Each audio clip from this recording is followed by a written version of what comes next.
India, a land of vibrant culture and rich history, bears a dark-stained gender-based offences. These crimes are a blot on our nation's conscience. We must confront this issue head-on. Silence only perpetuates the cycle of violence. The statistics are alarming. Crimes against women are rising. Every day, newspapers report horrific incidents of rape, assault, and harassment. The fear is palpable. Women, especially from marginalized communities, live with a constant sense of vulnerability. The problem extends beyond physical violence. It includes economic discrimination, social exclusion, and verbal abuse.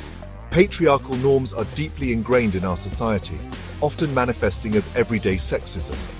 We cannot and must not shy away from this conversation. It is time to acknowledge the gravity of the situation and work towards a safer, more equitable India. To effectively address gender-based offences, we must understand their root causes. One major factor is the legal system.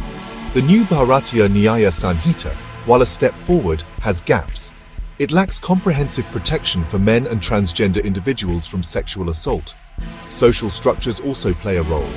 Patriarchy is deeply entrenched in India. It dictates that men are superior, perpetuating harmful gender roles. This power imbalance leaves women vulnerable to violence and discrimination. Economic disparity further exacerbates the problem. Many women, particularly in rural areas, lack access to education and job opportunities. This economic dependence makes them more susceptible to exploitation and abuse. Finally, we must acknowledge the role of law enforcement. While there are dedicated officers, the system often fails women. Cases drag on, and convictions are rare. This lack of justice allows perpetrators to act with impunity. The consequences of gender-based offences are devastating. Survivors often experience physical and emotional trauma. Many suffer from post-traumatic stress disorder, anxiety, and depression. The fear can be paralyzing, limiting their freedom and aspirations. The impact extends beyond the individual. Families are torn apart, and communities live in fear. The economic cost is also significant, as productivity declines and healthcare expenses rise.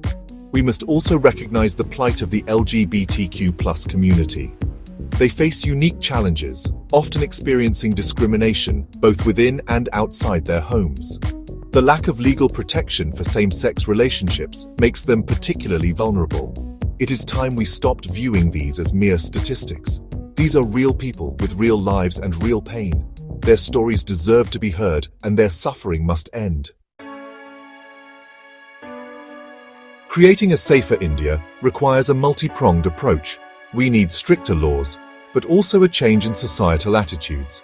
Firstly, legal reforms are crucial.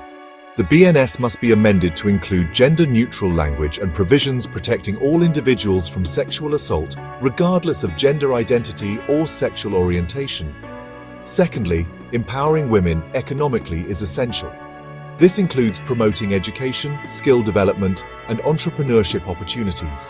When women are financially independent, they are less vulnerable to abuse. Thirdly, we need widespread social change.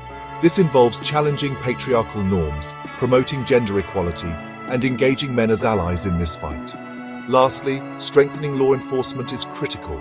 This includes sensitizing police officers, ensuring timely investigations, and setting up fast-track courts for gender-based offences. The journey towards a safer India will be long and arduous, but we must persevere for the sake of our mothers, daughters, sisters, and for the future of our nation.